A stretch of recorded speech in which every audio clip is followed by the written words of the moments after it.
জানুয়ারি থেকে pay scale বাস্তবায়নের দাবিতে রাজধানীতে আগামীকাল মহাসমাবেশ। নতুন পে স্কেল জানুয়ারি থেকে বাস্তবায়নের দাবিতে রাজধানীতে আগামীকাল অনুষ্ঠিত হতে যাচ্ছে মহাসমাবেশ।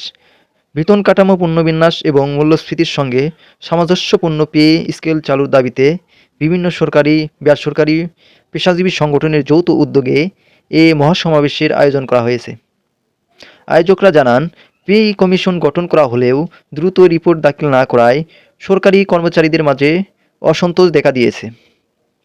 জানুয়ারি থেকে নতুন কাঠামো কার্যকর না হলে কঠোর কর্মসূচিতে যাওয়ার হুঁশিয়ারি দিয়েছে তারা। মহাসমাবেশটি আগামীকাল সকাল 11টায় রাজধানী কেন্দ্রীয় শহীদ মিনারে শুরু হবে। এতে শিক্ষক, সরকারি কর্মচারী, বেসরকারি প্রতিষ্ঠানের কর্মচারীরা অংশ নেবেন।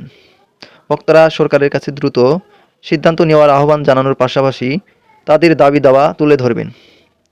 সরকারি কর্মচারীদের প্রত্যাশা, জানুয়ারি থেকে নতুন পে স্কেল বাস্তবায়নের ঘোষণা এলেই কর্মীদের দীর্ঘদিনের চাপ ও অনিশ্চয়তা দূর হবে।